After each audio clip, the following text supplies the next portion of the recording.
was an assignment from my therapist. Ew. Connor Murphy's mother and stepfather are here to see you. Connor wanted you to have this. Dear Evan Hansen, he wrote it to you. His last words, Connor took his own life. EVAN, I'm sorry Connor didn't write this. No, please. We didn't think Connor had any friends. I know that this is a big deal because the play had such success. So talk about kind of taking that on and making it into a movie and the kind of the process of that. Well, you know, when I saw the show 3 years ago, I loved it. I loved the writing. I loved the characters. The music was incredible. It was such a complicated story. It complicated morally, and it didn't shy away from the gray areas. And I was thrilled by it. I said, here's a show that if you look, like, I know just growing up in Pittsburgh, not everybody can get to Broadway, right? But like, this is a story that I knew that would resonate with like millions and millions and millions of young people and the families who like love and support them or trying to help them out. And so I just jumped at the chance. In terms of the process of making it, I would say there are many challenges. First and foremost, whenever I do an adaptation, usually my adaptations are book adaptations like Wonder and Perks of Being a Wallflower. This is different, this is theater. But what I try to do in every adaptation is kind of boil down what I think the experience is, what the experience is. You know, you're there together. There's live vocals. If there's a mistake that happens, it feels spontaneous. If someone hits a bad note, it stays, right? You can't tune it. And so when I came on board, maybe this pitch was why they hired me. I said, I want there to be live singing for basically the whole movie, because that way the audience will feel like they're there with me on set with Ben Platt, Caitlin Dever, Amy Adams, Julianne Moore, et cetera. And so that was a cornerstone, and it was really exciting and a real technical challenge to pull that off. Well, I loved that because you did feel the emotion to it. And so I think that it totally pulled that off. I felt it. Right. So good work on that. Thank you.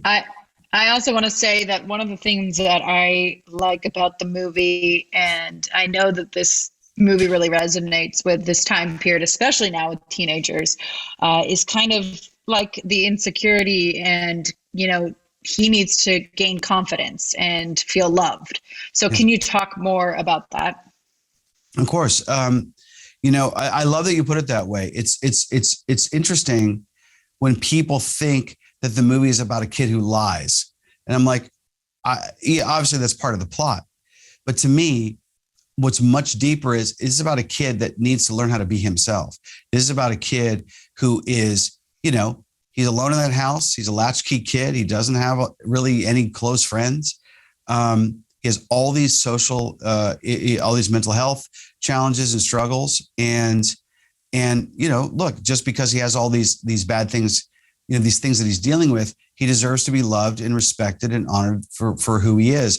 But he is the one that has to do it first. He has to learn to present his true self, to be accepted for exactly who he is. And that's the whole journey of the movie. It's funny. Some people are very dismissive. They go, he lies, he's bad, that's it, right? As if when they were 17, they didn't make a couple of mistakes from time to time. Of course, this is a very extreme one, and what he did is pretty awful, but he also comes clean, and that's the journey. So yeah, I think it's about all of that. And the, his relationship with his mother, can you kind of expand upon that? Because that's a journey in and of itself. Well, I think that Evan learns to appreciate his mother and what she has done for him. And more than that, at his lowest moment, and the moment of the movie, at his lowest moment when he thinks he is so filled with self-loathing, he hates himself so deeply for what he has done, that his mother, is very moving. That song is just incredible. That his mother is the one that says, I'm not going anywhere. And she, at his lowest moment, loves him for who he is, gray areas and all. And yes, the journey is to learn to appreciate that. So often teenagers and their parents, it's like oil and water. They do not get along. Young people are trying to forge their own identity.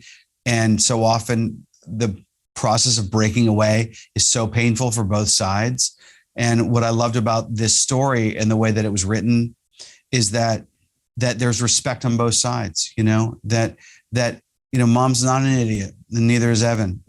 So often movies about teenagers, the parents are treated like this weird appendage, like this weird, just to be ridiculed or made fun of, like a dad's an idiot or mom's mean and she doesn't get anything. In this one, people are human beings, flaws and all. And I think the relationships are really beautifully drawn by the actors and by the writer.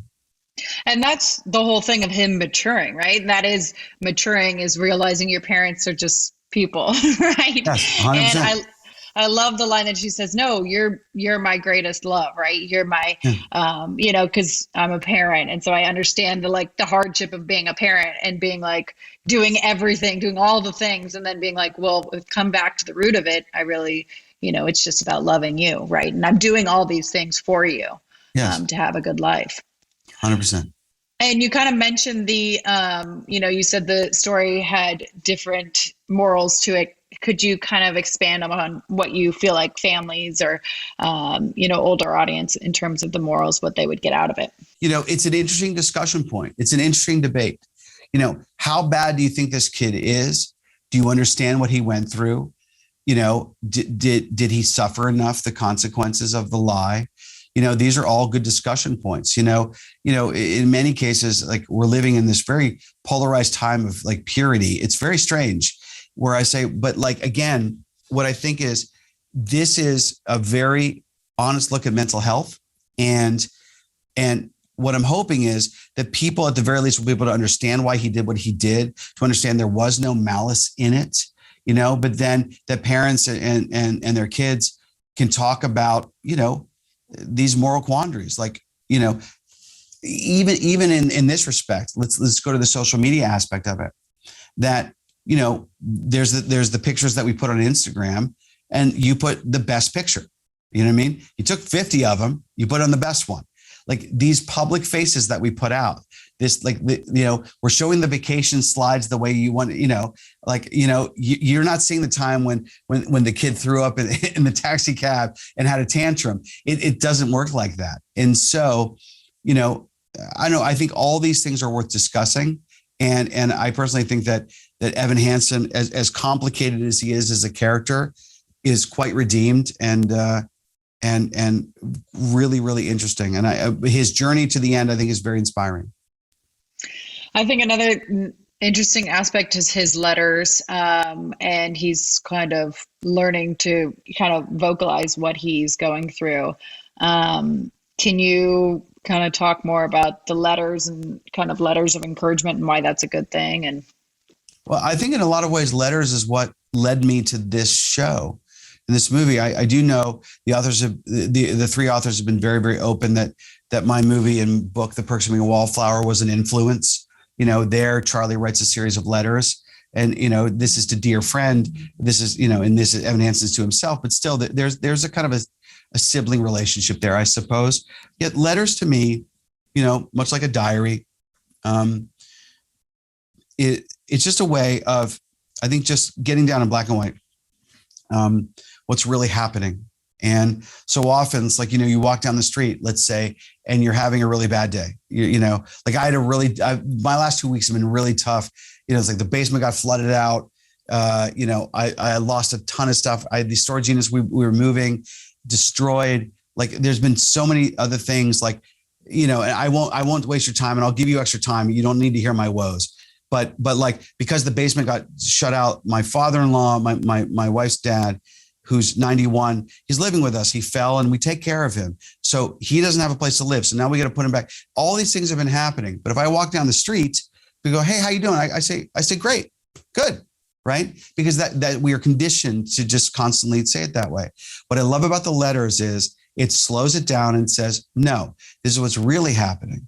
And the more that we look at things as they actually are, the more we can actually do something about them. I already know you.